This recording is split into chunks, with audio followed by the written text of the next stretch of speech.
Ibu, kita siapkan hati untuk mendengarkan firman Tuhan. Bapak yang kami kenal di dalam nama Tuhan Yesus, kami mengucap syukur Tuhan, terima kasih untuk kami boleh sudah Engkau pimpin sampai kami masuk di akhir bulan di tahun 2021 dan tepatnya Tuhan di pertengahan di bulan Desember ini Tuhan, dan kami percaya masih ada 2 minggu lagi yang akan kami lewati di tahun 2021 dan kami juga akan Tuhan memasuki tahun 2002 dengan gemilang Bapak. Dan kami percaya Tuhan saat ini Tuhan kami rindu untuk boleh mendengarkan firman. Buka hati kami, buka pikiran kami agar kami mengertikan firman. Bapa berbicara, Yesus firman Allah yang hidup berkata-katalah. Roh Kudus ambil tampuk pimpinan atas hati kami, atas kehidupan kami, atas pikiran kami, atas seluruh perangkat-perangkat yang ada sehingga kami hanya mendengarkan suara Roh Kudus saja dan biarlah Tuhan kami mempersiapkan diri untuk kami boleh mengerti akan firman. Berbicaralah Tuhan, di dalam nama Yesus kami berdoa. Amin. Bapak Ibu yang terkasih di dalam nama Tuhan Yesus, izinkan saya membagi dengan share screen dengan bahan yang akan kita pakai hari ini, yaitu sebentar, ya. Baik, hari ini kita akan membahas tentang satu poin yang saya rasa perlu untuk kita pikirkan, yaitu apa? Tentang tetapkan hati kita dong, ya kan? Tetapkan hati kita karena sejak Ibu Maria meminta saya menyampaikan firman, saya mulai tanya Tuhan apa yang harus saya sampaikan dan puji Tuhan terima kasih juga buat Bapak Pendeta Gunawan. Minggu lalu saya dapatkan berkat tentang bagaimana apa yang disampaikan oleh Bapak Pendeta Gunawan memberitahukan pada kita, kalau seandainya Bapak Ibu masih ingat, bahwa kadangkala kita ini bersama dengan Tuhan suka tawar-tawaran. Tawar-tawaran akhirnya jadi punya gambaran yang sangat-sangat lucu. Dengan Tuhan aja kita masih bisa tawar-tawaran, dan memang konteksnya yang disampaikan oleh Pak Gunawan tepat sekali, sehingga kita seringkali kita bargain, kita sering tawar-tawaran dengan Tuhan pada saat kita beribadah sama Tuhan. Itu diperkuat lagi dengan firman yang disampaikan oleh Ibu Gembala pada hari Minggu tentang betapa uang itu sudah menjadi posisi yang hampir sama, kadangkala bisa lebih tinggi bahkan dari perasaan kita kepada Tuhan. Dan itulah yang akhirnya membuat saya semakin tertarik untuk menyampaikan tentang judul tetapkan hati kita dong. Kenapa kita harus tetapkan hati kita? Karena katanya tetapkan hati kita, berarti kalau begitu berarti ada yang nggak tetap nih, artinya hati kita lagi ada yang ganjel, ada yang lain, kita nggak mempersiapkan diri kita. Efek-efek dari apa yang kemarin disampaikan hari ini, biarlah kita juga boleh membuka diri kita, betapa pentingnya kita tetapkan hati kita, apalagi kita tinggal 2 minggu lagi masuk di tahun 2022, dan selama 2 minggu ini kita mungkin mau lebih baik mempersiapkan hati, pastikan tetapkan hati kita agar kita benar-benar bersama dengan Tuhan dan kita mampu untuk menjalani kehidupan ini dengan lebih baik. Tapi sebelum kita jauh ke sana, kita lihat dulu apa sih yang membuat kita ragu? Apa sih yang membuat kita nggak tetap hati? Apa sih yang membuat kita jadi nggak pas lagi? Percaya sama Tuhan, percaya. Melakukan apa-apa ya iya, tapi kok kayaknya nggak srek ya, kok kita nggak bisa lanjut dengan penuh kepastian ya untuk kita lakukan itu. Nah, ada 3 hal yang ingin saya perlihatkan kepada Bapak Ibu, bahwa kadangkala kita ragu gara-gara kita selalu berpikir siapkan rencana cadangan, contingency plan. Ya apa ya kalau ini rencana ini kalau nggak jalan, saya harus berbuat apa ya? Bagaimana ya nanti lanjutin begininya dan sebagainya. Kita selalu berpikir siapkan rencana cadangan. Ditambah lagi kita juga akan selalu menganggap apa yang digumulkan belum tentu memberi hasil yang kita harapkan. Ya opo, what if ya kan? Ya apa kalau seandainya begini? Ya apa kalau seandainya begini? Nanti gimana kalau seandainya nggak hasilnya bagus? Bagaimana kalau nanti yang ini buntu dan sebagainya?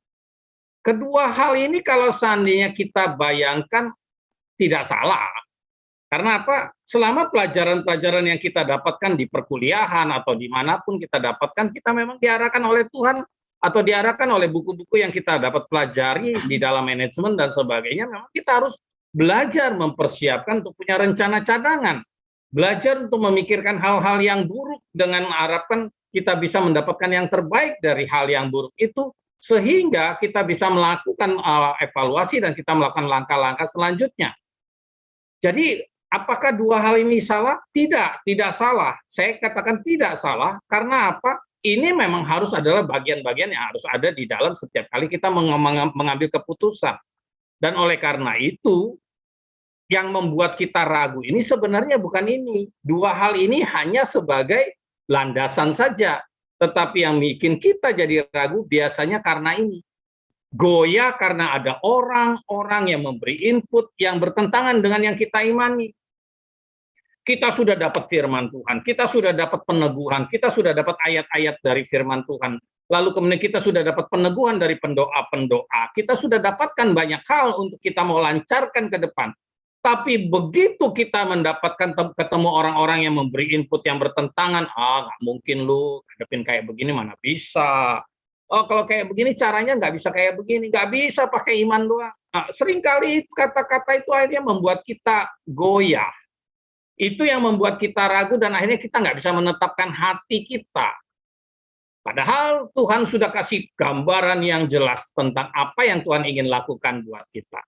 Tadi juga kita sudah nyanyikan bahwa kita ini adalah anak-anak Tuhan yang tidak akan pernah ditinggalkan oleh Tuhan, tidak pernah dibiarkan oleh Tuhan. Lagu-lagu yang mengingatkan kepada kita tentang kesetiaan Tuhan nggak kurang-kurang banyak kok. Semuanya sudah kita dapatkan dan kita sudah ada, kita sudah srek gitu. Tapi karena ada informasi-informasi bagaimana dengan situasi-situasi, kejadian-kejadian alam, kejadian-kejadian yang ada di sekitar kita membuat kita akhirnya menjadi goyah. Dan kita membuat kita jadinya ragu.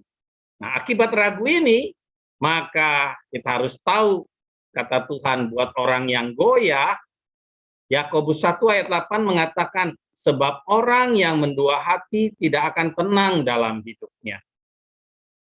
Saya baca sekali lagi, Yakobus 1 ayat 8. Sebab orang yang mendua hati tidak akan tenang dalam hidupnya. Bagaimana bisa tenang hidupnya? Karena sebentar-sebentar dia akan tanya, ya apa? Bentar lagi dia tanya, ya apa? Bagaimana kalau seandainya begini? Bagaimana seandainya begini? Ya apa kalau seandainya nanti nggak jadi? Ya apa kalau seandainya gagal kawin? Ya apa kalau seandainya nanti nggak jadi punya anak? Ya apa kalau ya apa? Dan akhirnya kita menjadi orang-orang yang mendua hati dan dengan jelas Alkitab ya dalam Yakobus menyebutkan tidak akan tenang dalam hidupnya. Bapak Ibu yang terkasih di dalam Yesus Kristus, orang yang mendua hati pasti sulit tidur.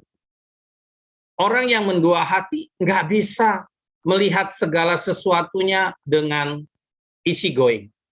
Mereka akan bilang, ini gimana ini nanti, ini gimana ini. Semua dipikirkan dan akhirnya malam nggak bisa tidur, siang juga nggak punya waktu untuk tidur, apa-apa dipikirkan, yang kecil-kecil pun dipikirkan, dan kemudian akhirnya mulai dia sensitif dengar suara-suara dan sebagainya, dan dengan dengar suara-suaranya itu membuat dia juga nggak bisa tidur dan dia nggak bisa tenang. Tidak akan pernah ada tenang ke dalam kehidupan bagi orang yang mendua hati. Dan saya berharap dan saya berdoa gereja jemaat Rehoboth, GAB Rehoboth, tidak ada yang lagi mendua hati. Kalau ada yang mendua hati, ayo lewat firman ini, yuk kita belajar untuk tetapkan hati. Ambil satu sikap, tetapkan hati. Kita harus tetap hati, ya kan? Dalam menetapkan hati ini, kita harus membuang hal-hal yang membuat kita menjadi dua hati. Nah, hal yang membuat kita ragu ini yang perlu kita pelajari agar kita jadi tahu ada poin-poin yang penting agar kita tidak jadi ragu lagi. Pertama, kita sering menempatkan perasaan lebih tinggi dari iman. Iman ada. Jangan sampai bilang GAB Rehoboth nggak ada iman. Pasti ada. Tetapi begitu kita menghadapi perasaan-perasaan yang membuat goyah, yang tadi kita sudah sebutkan bahwa ada orang-orang yang mulai ngomongin yang hal-hal yang nggak enak, kita lebih menempatkan perasaan kita lebih tinggi dari iman. Nah, karena perasaan lebih tinggi dari iman, maka kita akan selalu posisi kalah. Karena apa? Perasaan kita ini kan selalu dipengaruhi oleh kedagingan kita, oleh pikiran-pikiran dari yang pada lain, dan kejiwaan kita pun juga lebih berada pada posisi beda dengan iman. Sehingga pada saat kita ngomong tentang iman, kalau perasaannya lebih tinggi, maka kita biasanya menekan iman itu. Nggak enak, sungkan. Gimana nanti kalau seandainya saya ngejalanin kayak begini? Perasaan saya nanti gimana, perasaan orang-orang? Bagaimana pendapat orang-orang nanti gimana kalau saya jalani kayak begini? Ini memang sesuai firman Tuhan, tapi nanti nggak enak kalau seandainya mereka tersinggung dan sebagainya. Itu yang membuat kadang-kala kita ragu dan kita nggak bisa menetapkan hati. Yang kedua, kita seringkali membiarkan logika duniawi lebih besar daripada logika surgawi. Jalan di atas air, mana mungkin? Ilmu fisika aja nggak bilang begitu kok. Ilmu pasti aja nggak bilang begitu kok. Nggak bisa lah jalan di atas air. Oh, kita ngalahin pandemi dan sebagainya. Nggak mungkin. Virus itu susah kok. Lagi sulit ya, apalagi ada Omikron dan sebagainya. Nggak mungkin. Nah, kita membiarkan logika-logika duniawi itu terus di atas logika surgawi. Walaupun saya nggak bilang bahwa akhirnya oke kalau gitu kita hantam kromo saja lalu kita ceroboh. Tidak, bukan. Tetapi kita harus memberikan pikiran Kristus itu lebih daripada pikiran duniawi. Sampai sejauh mana GAB Rehoboth punya pikiran Kristus? Adakah pikiran Kristus benar-benar menguasai kehidupan kita sehingga setiap kali tingkah laku kita, sikap kita, pengambilan keputusan kita, mau mengambil arah pun kita tanya Tuhan, apakah kita lebih menempatkan Tuhan atau kita lebih menempatkan, jalanin aja, saya kan bisa lihat, punya mata, punya telinga, punya uang banyak, kayak kemarin yang disampaikan Ibu Gembala. Nah, jadi saya bisa jalanin aja, pasti bisa lah, untung lah, dan sebagainya. Nah, logika duniawi lebih besar atau daripada logika surgawi? Adakah pada kita saat ini? Ini yang membuat kita ragu. Karena apa? Begitu kita tingkatkan atau tinggikan logika duniawi, maka logika surgawi kita akan makin mengecil dan kita akhirnya nggak bisa mengikuti maunya. Dan yang ketiga, kurang membuka diri untuk pengalaman iman. Takut melangkah, takut jalanin segala sesuatu, nggak siap kalau seandainya menghadapi kesulitan, nggak siap di dalam menghadapi tantangan-tantangan yang harus kita lewati pada saat kita menjalani dengan iman. Lalu kita mulai, aduh jangan deh, saya udah di sini-sini aja lah, saya mah jadi jemaat aja, nggak usah pusing-pusing lah, saya nggak mau jadi pengurus, saya nggak mau jadi pelayan-pelayan Tuhan, udah jadi ini aja. Dan kita nggak membuka diri dan kita nggak memberikan kesempatan pengalaman iman kita berjalan bersama dengan Tuhan. Padahal kalau kita berjalan dengan Tuhan, maka kita akan mendapatkan kesempatan untuk punya pengalaman iman, mengenal rasa bersama Tuhan. Kita punya pengalaman, jadi mengerti, oh langkah Tuhan maunya kemana. Oh, kita jadi punya kesempatan untuk mendalami, oh kalau seandainya begini Tuhan bisa marah kepada saya. Dan saya bisa minta ampun dan Tuhan bisa menjelaskan pada saya tentang apa yang harus saya lakukan. Hal-hal inilah yang membuat kita ragu, dan kalau kita ragu, maka akhirnya kita nggak bisa menetapkan hati. Dan kalau kita nggak menetapkan hati, Alkitab bilang soal bimbang. Kita dalam posisi bimbang. Bimbang dalam arti apa? Bimbang dalam segala hal. Ketika orang yang tidak tetap hati berarti orang yang bimbang. Orang yang tidak tetap hati adalah orang yang bimbang. Nah, sampai sejauh mana posisi kita? Adakah kita ini tetap bimbang? Atau kita tetap seperti ini? Tetap bisa punya tetap hati.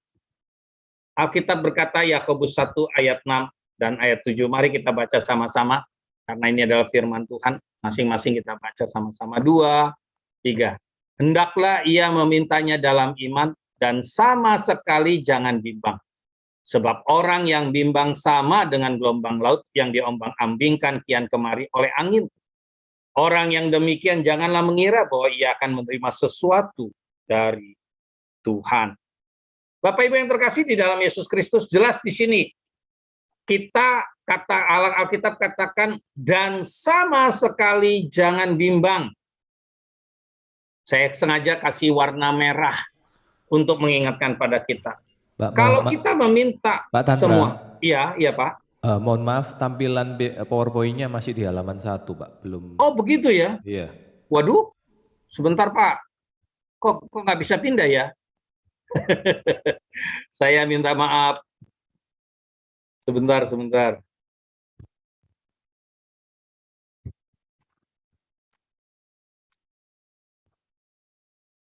Apakah sudah pindah?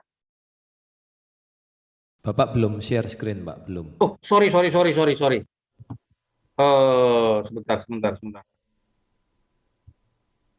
Ya, kadangkala begitu, Pak. Kurang rada gaptek ini, Pak. Iya, nggak apa-apa, Pak.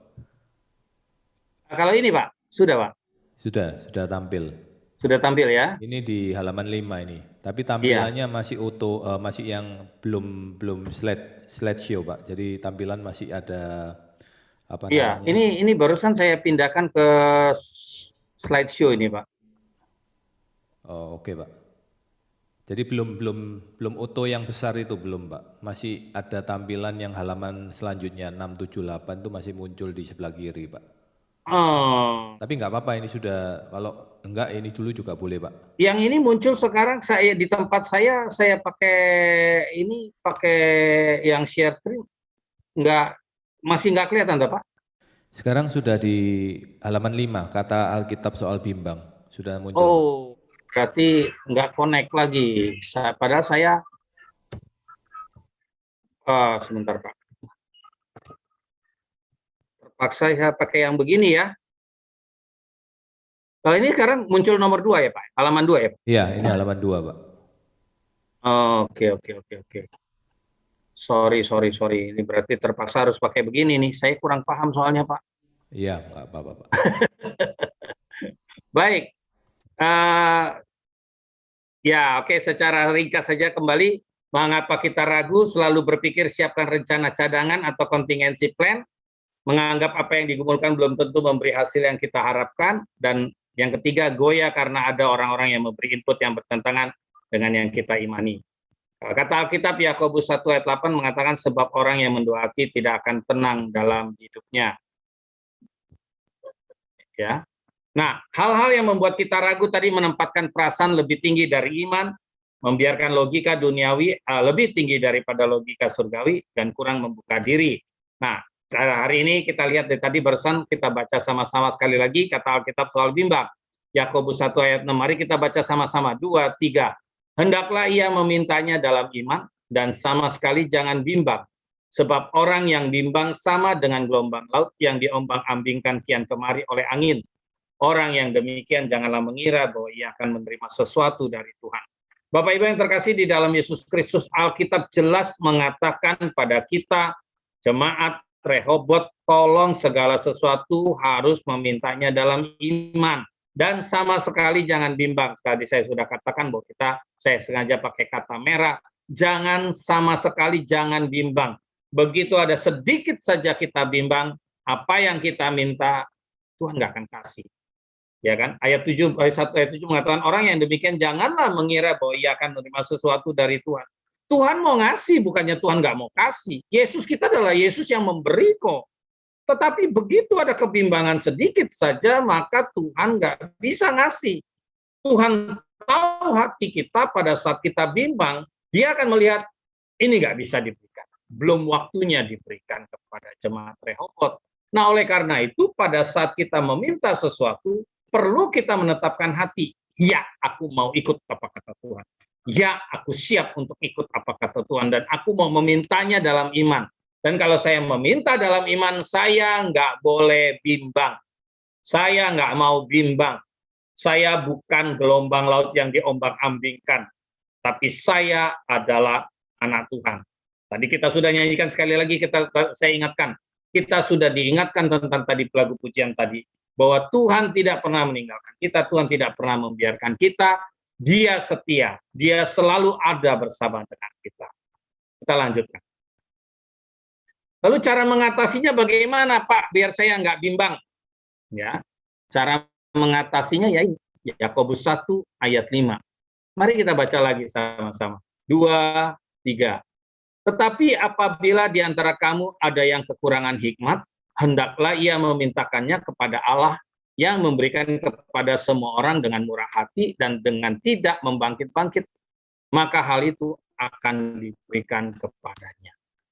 Jelas sekali Rasul Yakobus mengatakan kalau ada yang kekurangan hikmat, mintanya dengan iman, nah mintanya kepada Allah. Pak, kita kan lagi bahas soal bimbang, kita kan lagi bahas soal tetapkan hati, Pak. Apa urusannya, Pak, dengan kekurangan hikmat? Lah, kok di konteks ayat Yakobus 1 ayat 1 sampai 8 ini kok kita ngomong tentang hikmat ya, Pak, tentang iman ya, Pak. Apa kaitannya, Pak, dengan soal kebimbangan ini, Pak? Ini yang menarik. Ya, loh kok hikmat sih? Apa kaitannya kita harus menetapkan hati dengan hikmat? Efesus 1 ayat 17 menjelaskan pada kita, Rasul Paulus memberitahukannya pada kita. Kita baca lagi sama-sama 2, 3. Dan meminta kepada Allah Tuhan kita Yesus Kristus, yaitu Bapa yang mulia itu, supaya ia memberikan kepadamu roh hikmat dan wahyu untuk mengenal dia dengan benar. Ada kata yang menarik di situ, mengenal dia dengan benar. Bapak Ibu yang terkasih di dalam Yesus Kristus, kenapa sih harus hikmat? Ternyata hikmat, roh hikmat, dan wahyu itu dengan satu tujuan agar kita jadi mengenal dia dengan benar. Betul, Yesus adalah Allah yang tidak pernah membiarkan kita, Tuhan yang tidak pernah meninggalkan kita. Dari sisi Tuhan, tapi dari sisi kita, seringkali kita nggak menyadari hal itu, akhirnya kita nggak mengenal dia dengan benar. Dan untuk bisa mengenal Yesus dengan benar, maka kita perlu hikmat dan wahyu itu.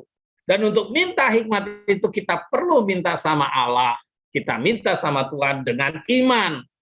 Jadi dalam kita menjalani kehidupan kita, dalam menjalani perjalanan kehidupan kita, maka kita ini harus minta hikmat sama Tuhan. Tuhan beritahu aku, Tuhan berikan aku hikmat, agar aku bisa mengenal Engkau dengan benar, sehingga pada saat aku mengenal dengan benar, aku bisa memahami, dan aku bisa menetapkan hatiku Tuhan untuk tetap mengikuti rencana. Nah, adakah kita punya roh hikmat dan wahyu? Adakah kita memberikan kesempatan pada diri kita untuk memahami Yesus dengan benar? Kalau kita memahami Yesus dengan benar, maka kita akan bisa mengetahui sekecil apapun yang Tuhan Yesus lakukan, maka kita paham, oh Tuhan maunya kemana. Sebab tanpa kita mengenal dia dengan benar, kita biasanya salah langkah. Kita biasanya salah di dalam menjelaskan kepada orang-orang tentang bagaimana iman kita kepada Yesus. Dari pengalaman kita berjalan bersama dengan Tuhan Yesus, mari kita renungkan sedikit sebentar. Bagaimana pada saat Tuhan Yesus memanggil kita? Pada saat kita menerima Tuhan Yesus sebagai Tuhan dan Juru Selamat. Bagaimana perjalanan kita berjalan bersama dengan Tuhan pada saat sampai kita mengambil keputusan untuk dibaptis. Lalu kemudian kita berjalan bersama-sama dengan Tuhan, mendengarkan firman Tuhan, hidup berjalan bersama dengan Tuhan. Adakah kita mempunyai pengalaman iman bersama dengan Tuhan? Yang tadi seperti yang tadi di slide sebelumnya. Pengalaman iman itu kita kurang kembangkan, maka membuat kita menjadi orang yang cepat, orang yang terkungkung, orang yang bonsai, orang yang hanya bisa ada di dalam perlindungan dan pengalaman imannya menjadi tidak berkembang. Tetapi sebenarnya Tuhan inginkan kita punya pengalaman yang semakin besar. Tuhan juga inginkan kita menjadi orang yang dewasa rohani, orang yang mengenal Yesus bukan hanya sebagai dia sebagai juru selamat saja, dia bukan hanya sebagai gembala saja, dia bukan hanya sebagai bapa saja, dia juga bukan sebagai sahabat saja. Dia adalah mempelai, dan terutama kita harus mengenal dia yang paling dalam adalah Yesus adalah Raja kita, Tuhan kita yang kita sedang nantikan kedatangannya yang kedua kali. Sampai di mana pengalaman-pengalaman kita? Apakah kita terus-menerus hanya ada di pengalaman bersama dengan juru selamat saja? Padahal Tuhan juga adalah gembala kita. Tuhan adalah Bapa kita. Tuhan adalah sahabat kita. Tuhan adalah mempelai kita. Tuhan adalah Raja kita. Nah, ini perlu hikmat. Ini perlu pewahyuan. Hanya bisa kita dapatkan kalau kita memberikan kesempatan kepada Allah untuk membukakan kepada kita hikmat dan Wahyu. Makanya salah satu karakter yang harus kita miliki atau karunia yang harus kita miliki adalah karunia hikmat. Karena dengan karunia hikmat dan kebijaksanaan, maka kita mulai memahami kealahan daripada Yesus di dalam kehidupan kita. Maksudnya gimana? Mari kita pelajari dalam hari ini. Kita baca dulu Yohanes 14 ayat 1 sama-sama, 2, 3. Janganlah gelisah hatimu, percayalah kepada Allah, percayalah juga kepada. Saya mencoba mengambil kesempatan untuk mengambil proses pertemuan antara Daud dengan Goliat. Dalam pertandingan itu, kita bisa melihat bagaimana seorang Daud, anak muda, usia 17-18 tahun, itu menghadapi seorang Goliat yang tinggi besar, dan dia harus melewatinya dengan satu langkah yang tepat. Itulah yang tadi saya katakan, kalau seandainya contingency plan dan what if atau rencana-rencana cadangan itu bukan merupakan bagian yang salah. Karena apa? Kalau kita pelajari di 1 Samuel 17, 1 Samuel 17 itu Daud bertemu dengan Saul, Saul kasih dia perlengkapan loh. Dia disuruh pakai apa-apa, tapi ternyata ganggu dia. Malah dia bilang, aku nggak bisa gerak dan nggak bisa ngapa-ngapain. Dan karena dia nggak bisa ngapa-ngapain, dia kembali kepada dirinya diri sendiri. Tetapi ada satu poin yang terjadi, yaitu pada saat dia mulai mau bertemu dengan Goliat, dia pergi ke sungai dan dia mempersiapkan 5 batu licin. Batu koral licin. Kenapa 5? Kan 1 aja cukup. Buktinya dia 1 jadi kok. Ini yang dimaksud dengan contingency plan. Ini yang dimaksud dengan ada rencana-rencana dan persiapan. Tetapi pada saat dia sudah sampai di posisi berhadapan-hadapan dengan si Goliat, dia nggak takut, dia nggak goyah. Bahkan dia ngomong sama Goliat, kamu datangi aku dengan pedang, dengan perisai, tetapi aku datang dengan nama Tuhan, Allahnya Israel. Nah, ayat 14, Yohanes 14 ayat 1 inilah yang ingin saya ajak kepada jemaat GAB Rehoboth. Percayalah kepada Allah dan percayalah kepada Yesus. Ada poin-poin tertentu di mana kita harus contingency plan, harus ada kita bicarakan soal persiapan-persiapan yang harus kita hadapi, melakukan juga pemikiran-pemikiran kalau seandainya yang ini gagal, kita harus berbuat apa. Tetapi ada posisi tertentu di mana kita harus katakan, aku percaya kepada Allah dan aku percaya kepada Yesus. Apalagi kalau kita pada saat mempersiapkan semua yang sedang kita mau lakukan, baik itu yang akan kita lakukan dalam waktu dekat ini atau nanti di tahun 2022, kita sudah dapat peneguhan-peneguhan dari hamba Tuhan dan dari firman Tuhan. Maka kita diminta sama Tuhan hari ini, jemaat GAB Rehoboth, janganlah gelisah hati. Percayalah kepada Allah, percayalah juga kepada aku. Dan percayalah, kata percayalah ini bukan percaya yang setengah-setengah, tetapi benar-benar pasrah bongkokan. Pasrah benar-beneran. Sama seperti Daud yang berani melakukan proses, dengan melawan Goliat dengan alih-alih. Nggak gampang main alih-alih.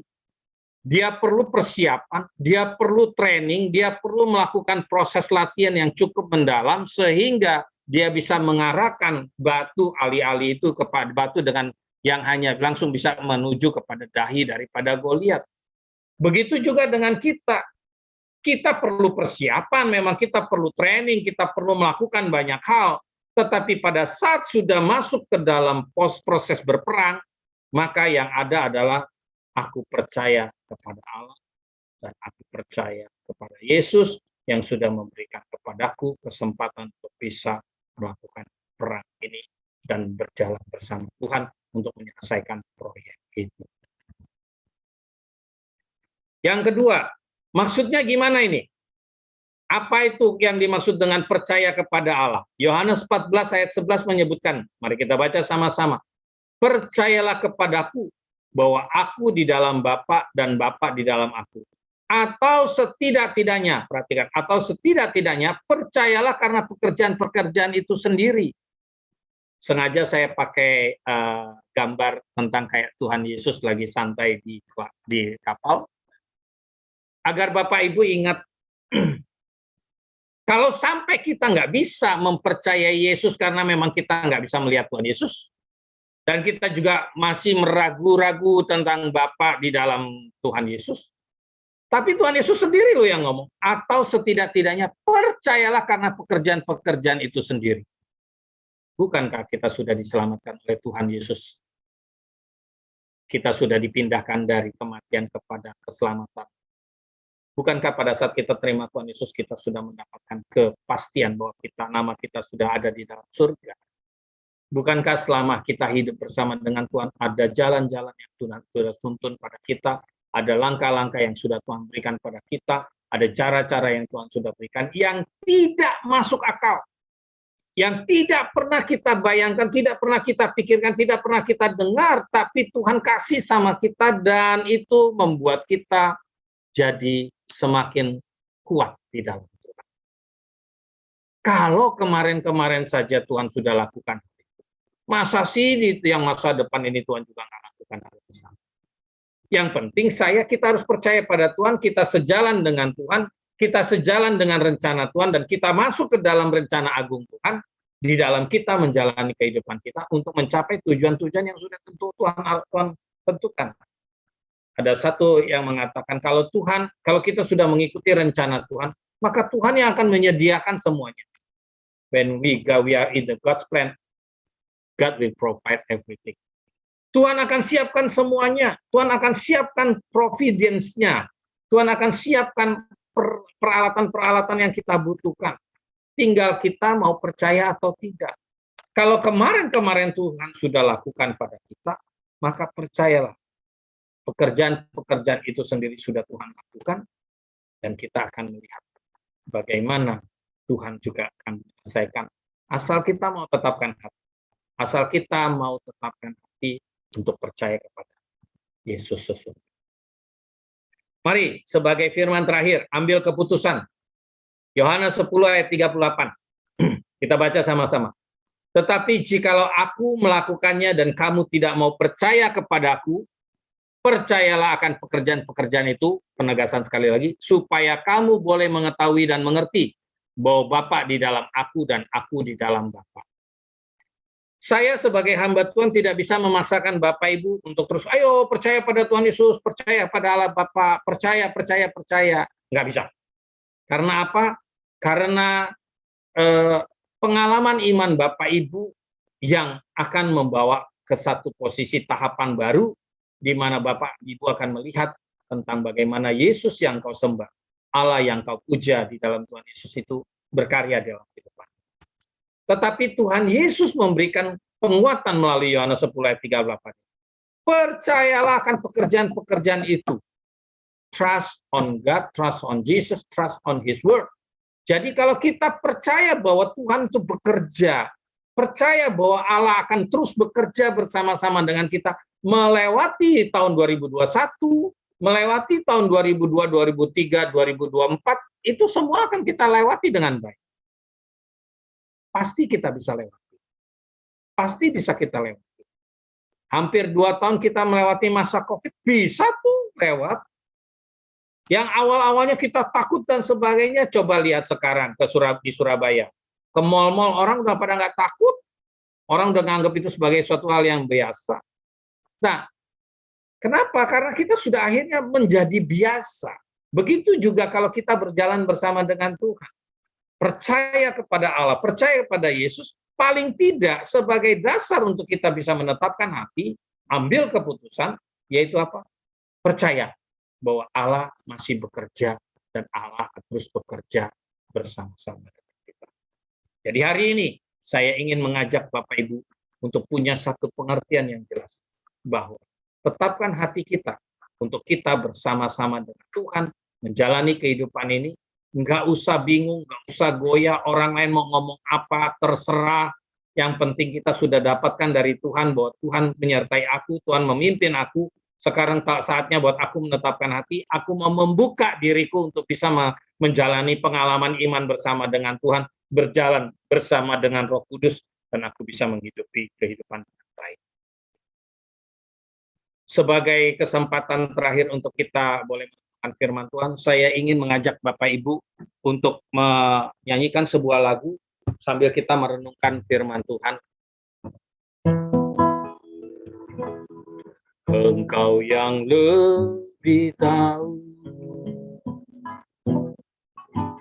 cara untuk membuka jalanku. Engkau yang lebih mengerti cara untuk menolong hidupku. Ku percaya Kau Tuhan yang tak pernah gagal, menjadikanku lebih dari pemenang. Ku percaya Kau Tuhan yang tak pernah lalai, menepati janji-janji-Mu. Sekali lagi kita nyanyikan lagu ini sambil mempersiapkan untuk merenungkan firman Tuhan. Engkau yang lebih tahu cara untuk membuka jalanku. Engkau yang lebih mengerti cara untuk menolong hidupku. Ku percaya Kau Tuhan yang tak pernah gagal, menjadikanku lebih dari pemenang.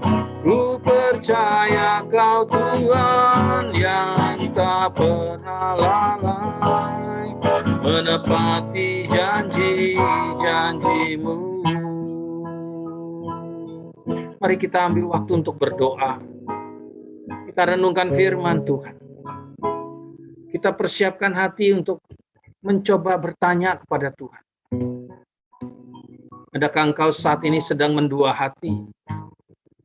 Adakah engkau saat ini tidak tetap hati hanya karena ada orang-orang yang menggoyah imanmu, memberi informasi-informasi yang tidak sesuai dengan apa yang kau imani sebelumnya?